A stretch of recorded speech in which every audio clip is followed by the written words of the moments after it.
Many thanks for staying with us. We'll now look at developments in the nation's political landscape, and joining me right now is Barrister Fred Nzeako. He's here to share his thoughts, talking about, of course, the new political force in the bloc and also the constitutional reform moves of the National Assembly. Barrister Nzeako, thank you so much for joining us. Thank you.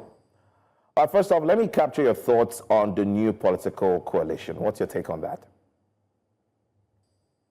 Well, it is a good development, very good one, because woe betide any country that professes to practice democracy without virile, robust opposition.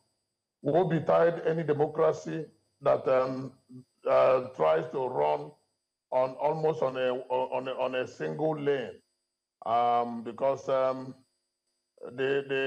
the balanced opinion of the opposition is needed in every democratic environment. And the new coalition has come to present such balanced and robust opposition to the government in power. And of course, the beauty of it is that not only will they bring constructive ideas and criticisms, they will also be ready to take over power if the government in power fails to do what is expected by the people going forward. So it's a good development. Now, some say the coalition does not really amount to a force that could threaten President Tinubu's ambition. I mean, others say that, they have the opinion that it's a combination, of, Peter Obi and a former Vice President Atiku Abubakar could maybe pose a significant weight politically. What are your thoughts on that?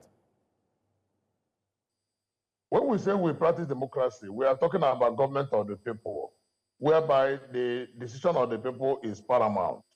And of course, nobody can say that he has more than one thumb. In a democratic environment during elections, it is one man, one vote. So every citizen is important, and that is why it is called government of the people. Any politician that arrogates to himself or to herself the unbridled power of taking decision for the people is only doing so out of either unnecessary arrogance or sheer misunderstanding of what democracy is all about. It is the people of Nigeria that will determine their fate in a representative, in a general election. And what will inform the decision of the people is their experience and their expectation. If their experience under the current government is not good, they will do the right thing by voting them out. If the expectation of the incoming, any new government is better, then they will bring in any government that they feel will advance their cause of their welfare and their life. So for politicians to say, we do this, we do that, I take it that they are only making political statements because it is the people of Nigeria, the electorate that matter. And of course, it is their decision that is very important. And that is why we continue to ask that the votes of the people must be respected and their votes must count and not be scuttled by the election management body. In any environment where such votes are scuttled, then we are not talking about democracy. Now, one of the basic arguments against the coalition is the lack of structure at the grassroots level. Do you share in this line of thought? Well, it must be a statement made out of by anybody who wants to carpet the coalition. The coalition is new, and what does it take to build the grassroots support? As long as the people are with the coalition, then the coalition is good to go. And don't forget that these are men, the people in that coalition, these are men and women with deep experience who know exactly what to do. And Nigerians themselves are yearning for an opportunity to make a good choice. Because if you don't leave Nigerians with the opportunity to make a good choice, then you can't be claiming to be practicing democracy. So now that the coalition is coming together to present a formidable alternative to the people of Nigeria, the issue of having grassroots support or having the people that will work for them at the lower rung of the ladder will be a thing of the past because the people will come together. In 2023 election, same was said of Labour Party, but Labour Party surprised everybody to the extent that some people are now confessing that the Labour Party won the presidential election. But we can say that all that are in the past. We are looking towards the future, which is in 2027. And I believe that Nigerians will do what they know how to do best, and that is to protect their interests and their welfare and make sure that their future gets better. Now, let's move away from party politics and let's talk about the Constitution Amendment drive. I mean, what are the potential political and social implications of creating 6 new states and additional local government areas as proposed by stakeholders? I am one person, because I say this advisedly as the Secretary General of the Movement for Nigeria Restructuring. We believe that we do not need more states in Nigeria. The 36 states we have are already weighing down the development of the country because of the huge wastages that we experience through the recurrent expenses of both the state and federal government. And we are even bringing a template for restructuring that will shrink the 36 states to 6 administrative states. Instead of having the 6 geopolitical zones, we can make them administrative zones, in which case, instead of having 36 governors, 36 houses of assembly, 36 judicial administrative system, and the rest of them, we now have only 6 in the whole country.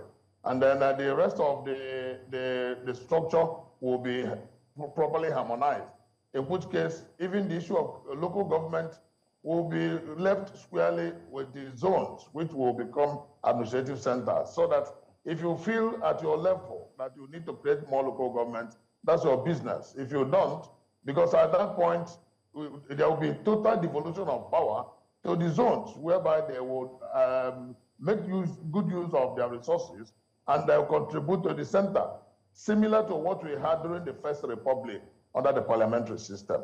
We are not saying we should go back to the parliamentary system. We can say practice presidential system, but at least ensure that we do not bloat up the bureaucracy of government. We have been advocating for this since year 2000, and I'm happy that many people are beginning to think in the same way we are thinking.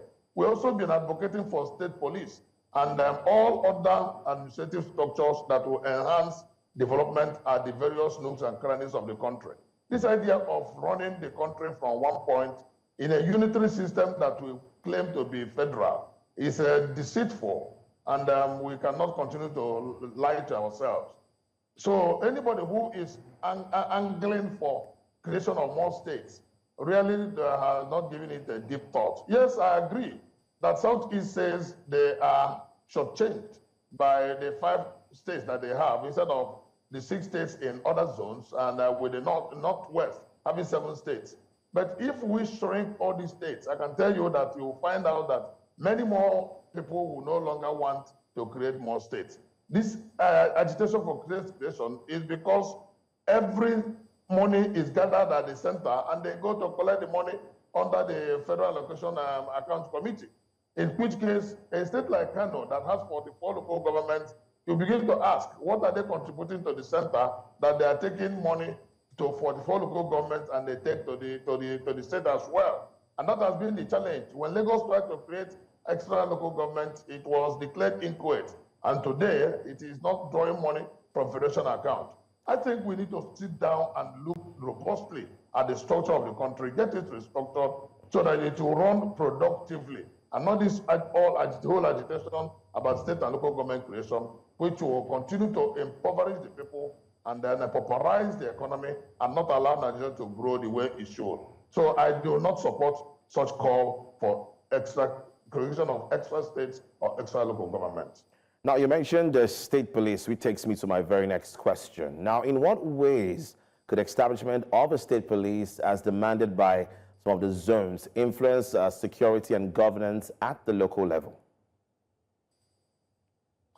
Most crimes are local, just like you said, politics is local. Most crimes are local. Of course, and that is why even at the level of lawmaking process, you have federal laws and state laws. You have federal offenses and state offenses. it is, from experience, has been found to be difficult for one man to command the entire police structure from Abuja, whereby the police that you post to every environment would first and foremost learn the environment before even deploying his craft of policing towards securing the environment.